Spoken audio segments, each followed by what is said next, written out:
Day 1. The bus ride went really fast. I sat by the window and Jack was next to me in the aisle seat.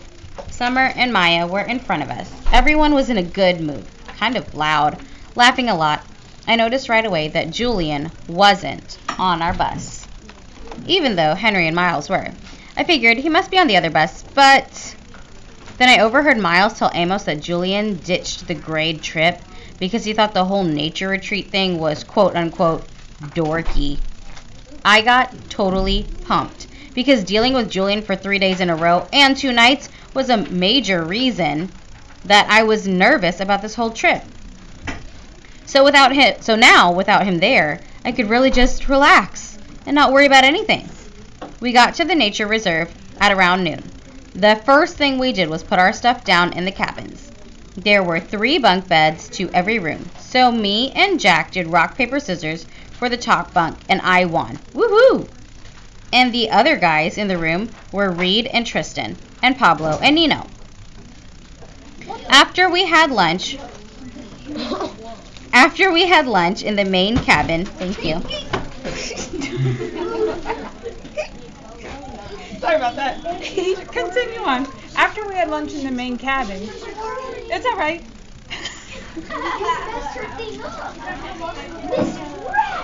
It's okay. It's okay. After we had lunch in the main cabin, we all went on a 2-hour guided nature hike through the woods. But these were not woods like the kind they have in Central Park. These were real woods. Giant trees that almost totally blocked out the sunlight. Tangles of leaves and fallen tree trunks, howls and chirps and really loud bird calls. There was a slight fog, too, like a pale blue smoke all around us. So cool. The nature guide pointed everything out to us. The different types of trees we were passing, the insects inside the dead logs on the trail, the signs of deer and bears in the woods, what types of birds were whistling, and where to look for them. I realized that my Lobot hearing aids actually made me hear better than most people because I was usually the first person to hear a new bird call. It started to rain as we headed back to camp. I pulled on my rain poncho and pulled the hood up so my hearing aids wouldn't get wet. But my jeans and shoes got soaked by the time we reached our cabins. Everyone got soaked. It was fun though. We had a wet sock fight in the cabin. Since it rained for the rest of the day, we spent most of the afternoon goofing off in the rec room. They had a ping pong table and old-style arcade games like Pac-Man and Missile Command that we played until dinner time. Luckily, by then, it had stopped raining, so we got to have a real campfire cookout. The log benches around the campfire were still a little damp, but we threw our jackets over them and hung out by the fire, toasting s'mores and eating the best roasted hot dogs I've ever tasted. Mom was right about the mosquitoes. There were tons of them. But luckily, I had spritzed myself before I left the cabin, and I wasn't eaten alive like some of the other kids were.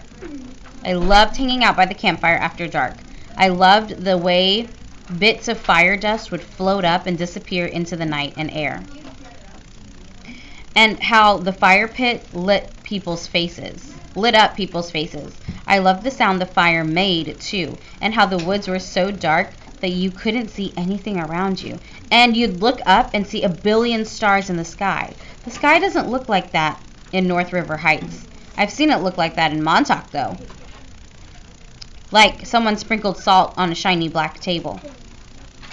I was so tired when I got back to the cabin that I didn't need to pull out a book to read. I fell asleep almost as fast as my head hit the pillow. And maybe I dreamed about the stars. I don't know. The fairgrounds. The next day was just as great as the first day. We went horseback riding in the morning, and in the afternoon, we rappelled up some ginormous trees with the help of the nature guides. By the time we got back to the cabins for dinner, we were all really tired again. After dinner, they told us we had an hour to rest, and then we were going to take a 15-minute bus ride to the fairgrounds for an outdoor movie night. I hadn't had the chance to write a letter to Mom and Dad and Via yet, so I wrote one telling them about the stuff we did that day and the day before. I pictured myself reading it to them out loud when I got back, since there was just no way the letter would make it home before I did. When we got to the fairgrounds, the sun was just starting to set. It was about 7:30. The shadows were really long on the grass, and the clouds were pink and orange. It looked like someone had taken sidewalk chalk and smudged the colors across the sky with their fingers. It's not that I haven't seen sunsets before in the city, because I have. Slivers of sunsets between buildings. But I wasn't used to seeing so much sky in every direction. Out here, in the fairgrounds, I could understand why ancient people used to think of the world as flat, and the sky was a dome that closed in on top of it. That's what it looked like from the fairgrounds, in the middle of this huge open field. Because we were the first school to arrive, we got to run around on the field all we wanted until the teachers told us it was time to lay out our sleeping bags on the ground and get good viewing seats.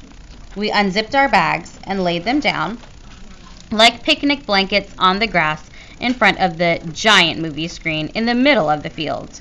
Then we went to the row of food trucks parked at the edge of the field to load up on snacks and sodas and stuff like that. There were concession stands there too, like at a farmer's market, selling roasted peanuts and cotton candy. And up a little farther was a short row of carnival-type stalls. The kind where you can win a stuffed animal if you throw a baseball into a basket. Jack and I both tried and failed to win anything.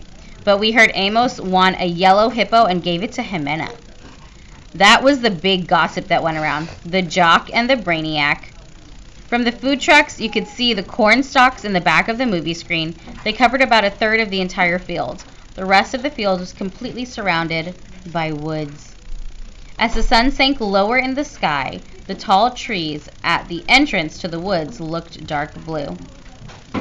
By the time the other school buses pulled into the parking lots, we were back in our spots on the sleeping bags, right smack in front of the screen. Best seats in the whole field. Everyone was passing around snacks and having a great time.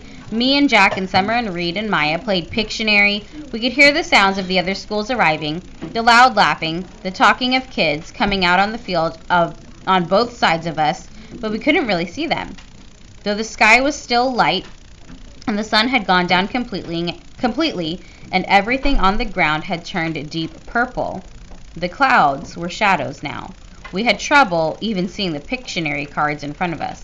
Just then, without any announcement, all the lights at the ends of the field went on at once. They were like big, bright stadium lights. I thought of that scene in Close Encounters when the alien ship lands and they're playing that music. Da-da-doo-doo-dun.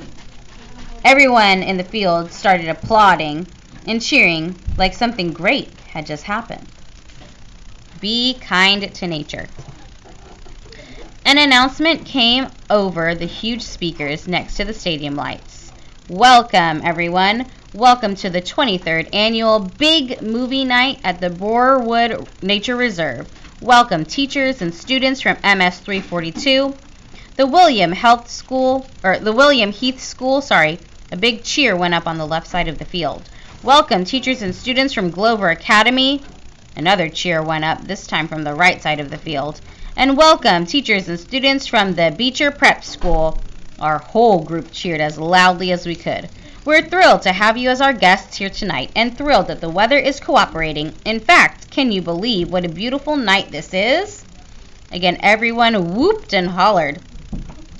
So as we prepare the movie, we do ask that you take a few moments to listen to this important announcement. The Borewood Nature Reserve, as you know, is dedicated to preserving our natural resources and the environment. We ask that you leave no litter behind. Clean up after yourselves. Be kind to nature and it will be kind to you. We ask that you keep that in mind as you walk around the grounds. Do not venture beyond the orange cones at the edges of the fairgrounds. Do not go into the cornfields or the woods. Please keep the free roaming to a minimum. If you don't feel like watching the movie, your fellow students may feel otherwise. So please be courteous. No talking. No playing music. No running around. The restrooms are located on the other side of the concession stands. After the movie is over, it will be quite dark, so we ask that all of you stay with your schools as you make your way back to your buses.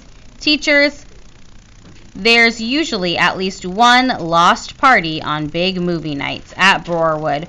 Don't let that happen to you. Tonight's movie presentation will be The Sound of Music. I immediately started clapping, even though I'd seen it a few times before, because it was Via's favorite movie of all time. But I was surprised that a whole bunch of kids, not from Beecher, booed and hissed and laughed. Someone from the right side of the field even threw a soda can at the screen, which seemed to surprise Mr. Tushman. I saw him stand up and look in the direction of the can thrower, though I knew he couldn't see anything in the dark. The movie started playing right away. The stadium lights dimmed.